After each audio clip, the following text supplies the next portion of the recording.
જય માતાજી મિત્રો, કેમ છો બધા? મજામાં ને? Good morning. તો જો આપણે હરિદ્વાર સ્ટે હતો અને હવે જવાનું છે દેહરાદૂન. તો જો આપણે ગાડી પણ આવી ગઈ છે. ચાલો દેહરાદૂન અને મસૂરી આપણે જવાનું છે. તો ગાડી તૈયાર છે.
चलो मित्रों, આપણે પહોંચી ગયા છીએ સહસ્ત્રધારા. સહસ્ત્રધારા એટલે 100 ધારા. એક સાથે 100 ધારા નીચે પડે છે. જો ઝીણી ઝીણી ધારા થાય છે, 100 ધારા. અને વનસ્પતિ ઔષધિઓમાંથી ગળાઈને પાણી આવે છે. આ પાણી પીવાથી ચામડીના રોગ, પેટના રોગ એવા મટી જાય છે, કારણ કે આ ઔષધીય પાણી થઈ જાય છે. એકદમ તમે જોઈ શકો છો, ઝાડના મૂળમાંથી પાણી પડે છે અને એક 100 ધારા રૂપે પડે છે. એક સાથે 100 ધારા, 100 જે ઝરણા નીચે પડતા હોય ને એવી રીતના પડે છે, એટલે આનું નામ છે સહસ્ત્રધારા.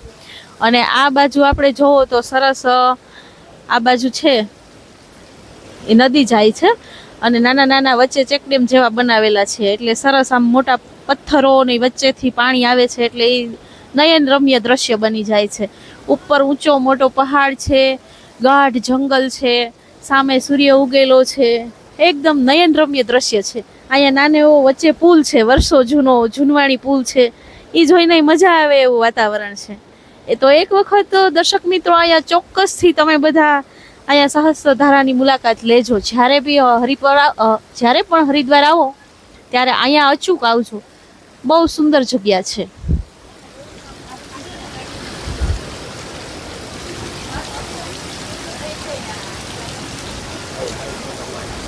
અહીંયાથી લોકો પાણીની બોટલ પણ ભરી જાય છે પીવા માટે, કારણ કે અહીંયાનું એકદમ સરસ ઔષધીય પાણી હોય છે. તો ઘણા લોકો હમણાં જ થોડી વાર પહેલા પાણી ભરતા હતા, તો આપણે પણ એક બોટલ ભરી લેશું. હમણાં આપણે બોટલ લઈ લઈએ અને આપણે પણ બોટલ ભરી લેશું. અને આવો જો સદા બારે માસ લીલી રેતી વનસ્પતિ દેખાય છે અને સરસ એકદમ, મને તો બહુ જ ગમી ગયું. નયનરમ્ય દ્રશ્ય છે. જો મિત્રો, આ છે પ્રકાશેશ્વર મહાદેવ. આ મંદિરની અંદર સ્ફટિકનું શિવલિંગ છે અને અહીંયા એવું છે કે મંદિરમાં કોઈ પણ જાતનો પ્રસાદ ચડાવવાનો નથી અને એક પણ રૂપિયો ચડાવવાનો નથી. એકદમ નિસ્વાર્થ ભાવે બનેલું મંદિર છે. અહીંયા કોઈ જાતનો પૂજારી નથી અને કોઈ જાતનું કાંઈ જ નથી. અહીંયા પૈસા નહીં ચડાવવાના, પ્રસાદ નથી ચડાવવાનો, દર્શન કરીને માત્ર નીકળી જવાનું છે. એવું સ્ફટિકનું શિવલિંગ છે. મંદિર જો એકદમ સરસ એનું બાંધકામ છે અને આપણને ગમી જાય એવું છે.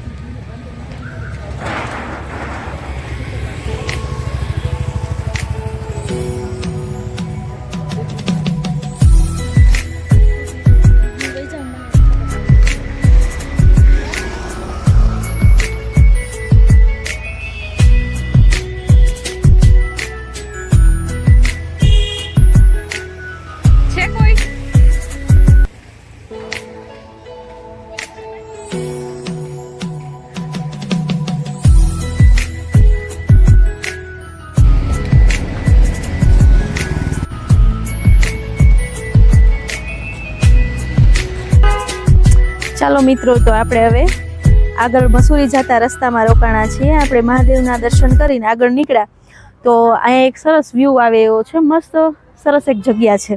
તો આપણને થયું અહીંયા રેસ્ટ લઈએ આપણે થોડી વાર અને ચા પાણી નાસ્તો કરીએ. તો તમે જોઈ શકો છો, જે નીચે દેખાય છે એ દેહરાદૂન સિટી છે. આખું સરસ નીચે એકદમ તળેટીમાં વસેલું છે અને આપણે પહાડ ઉપર ચડવાના રસ્તે ચડીએ છીએ. અને અહીંયા વચ્ચે એક સરસ છે તે ટી પોઈન્ટ આવેલો છે. એટલે ટી પોઈન્ટમાં આપણે ચા નાસ્તો કરવા માટે રોકાયેલા છીએ.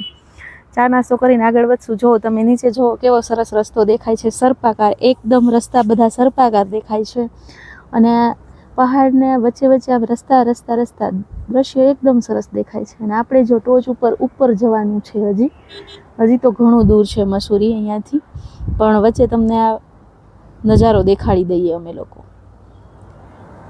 જો કેટલું ધુમ્મસ, ચારે બાજુ પહાડો, ઊંચા ઊંચા પર્વતો, નીચે વચ્ચે તળેટીમાં સિટી વસેલું છે. અને અહીંયા ચા નાસ્તો કરવાની એક અલગ જ મજા આવે છે. સુંદર જંગલ આવેલું છે, વૃક્ષો જાત. તો ચાલો મિત્રો, આપણે નાસ્તાનો ટાઈમ થઈ ગયો છે. આપણે નાસ્તો કરી લઈએ. ચાલો, મેં પડીકા અને બિસ્કિટ ને ચા ને એવું બધું લઈ લીધું છે અને અમે કરીએ નાસ્તો.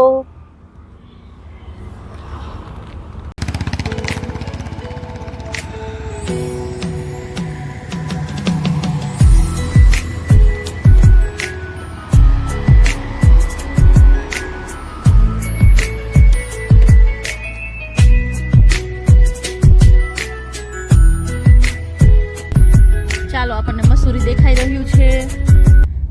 ઘણી બધી બિલ્ડિંગ દેખાય છે પર્વત ઉપર. સરસ મજાનું આપણને દેખાય છે. અહીંથી આપણે આમ વધારે ને વધારે ઉત્સુકતા જાગતી જાય છે કે કેવું હશે મસૂરી ને કેવું નહીં. બહુ મજા આવે એવું છે. એમ થાય છે કે દૂરથી દેખાય છે ને તો એમ થાય છે કે હજી ત્યાં પહોંચશું તો કેવું હશે, કેટલી મજા આવશે. એમ અંદરથી એટલો ઉત્સાહ છે.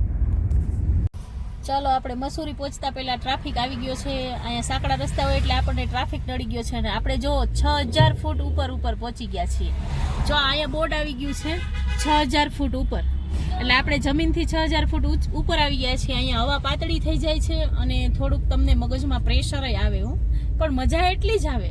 તમે આ બધું નજરઅંદાજ કરો એટલે ફૂલ મજા આવે.